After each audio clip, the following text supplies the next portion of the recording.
This weather, this heat, makes me think about my hometown, Peru. But you know, so what also reminds me of my hometown? No AC. That's very un-American. Today, in this homily, I want to talk about something unusual for a homily. I want to talk about mathematics. And I want to talk about the basic arithmetic operations: subtracting, dividing, adding, and multiplying.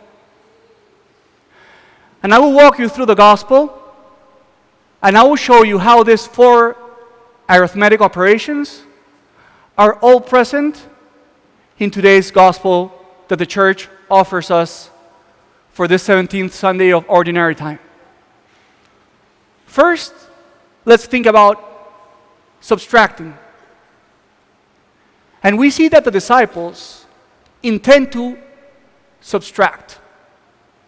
Think about the words that Philip and Andrew have for the Lord. The Lord is saying, there is a great need. How do we solve this need? And the first disciple, he says, even if we had 200 days worth of wage, we could not buy enough food for everyone. The second disciple says, it's better to send them away because there's no way we can feed all of these people. Why do I say that they're subtracting? Because they are subtracting the possibility of Jesus doing something wonderful in that moment. And you know what makes it even more interesting? That Jesus in the Gospel of John, and this reading comes from the Gospel of John, already showed the disciples that in times of need, He can provide. Do you remember John chapter 2? He goes to a wedding in Cana. There's no wine. What does Jesus do? He provides 600 liters of wine. So even though the disciples had been witnesses of the power of Jesus providing in times of need, they subtract because they say, there is no way we can feed this amount of people. And I think that sometimes we also subtract in our own lives. For example, we subtract in our own lives every time that we think that God cannot provide or do something wonderful in our lives. Every time that we allow thoughts of discouragement to take place in our hearts and in our minds, we are subtracting the power of God and His capacity to provide in difficult times. So let me ask you a question. Are you subtracting in your life? Are you facing any difficulty in your life or any struggle where you're subtracting the chance of God doing something wonderful for you? Are you subtracting His power and the capacity to bring something new to your difficulty? Second operation. The apostles also divide. If you think about it, what they're telling Jesus when they're saying He cannot provide, they're doing this. They're saying, Lord, let's divide the 5,000 from us. If they have a problem because they have no food, this problem has nothing to do with us. So Lord, get rid of this 5,000 people because we don't want to make their problem our problem. Send them away so they get their own food. The disciples are dividing. And it's interesting because I think that we can also have an attitude of division in our lives. And you know what makes and causes division that perhaps we do without noticing it? Speaking badly about other people behind their backs. Every time that we speak poorly of others, we create division. You know why? Because we create a barrier between the person that we're speaking to and the person that we're speaking badly of. We're creating a barrier between them. And we're saying, don't trust in that person is flawed, that person is sinful, there's nothing to do for that person. So today is also a good moment to ask ourselves this question. Am I dividing with my speech? Am I creating a barrier between the person I'm speaking bad of and the person that I'm speaking to? Am I creating division in the same way that the apostles were saying, Lord, send them away so they find their own solution? So if you notice it, the first two operations, subtracting and dividing, are operations that come from the apostles, who are still in need of conversion. But now let's look at summing and multiplying. Jesus is the one who sums in today's gospel. While the disciples are trying to push away the 5,000, what does Jesus do?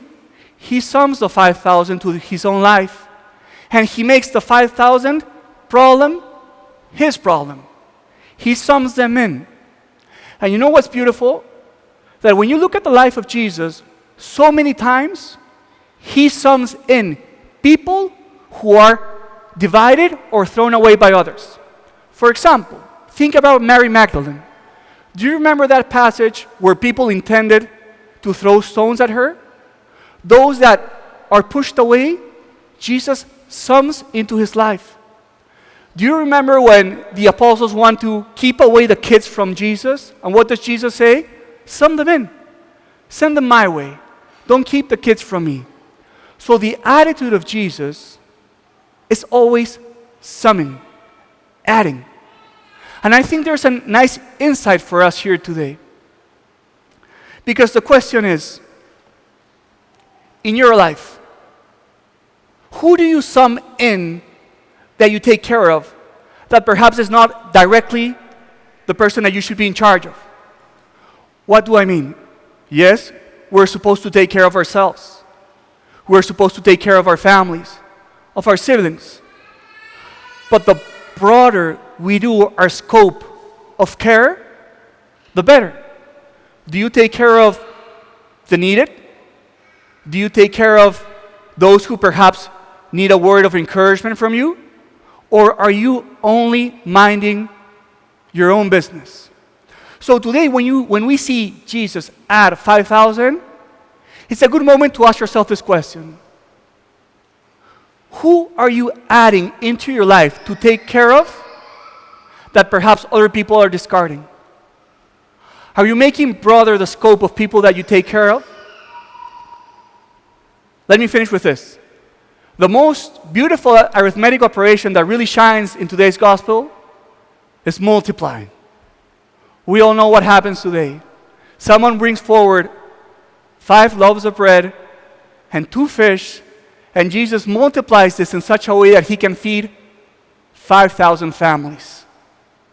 So what Jesus truly does, and it's an expert in doing, is in multiplying the gifts that we give him. Let me offer you an example. It's unfortunate that it's for my own life, but it's what I have at hand. I think this multiplication of talents really shines in the life of a priest. Because many times the priest has not much to offer when it comes to human qualities or talents. But look how God can truly multiply what a priest does. Every week, through a man, 50 people or more in that box called a confessional become reconciled with God. Just because one man is offering his talents to be multiplied by God. Through the life of a priest, many sick people get anointed. Through the life of a priest, many people are moved to conversion or to a changing of life. So yes, Jesus has this amazing power of receiving the little we can give him and multiplying. So let me finish with this question. What are you holding back from Jesus for him to multiply? What are you holding for yourself, perhaps in a selfish manner, that you're not able to hand over for him to multiply in a beautiful way? Are you holding on to your time? Are you holding on to any of your talents?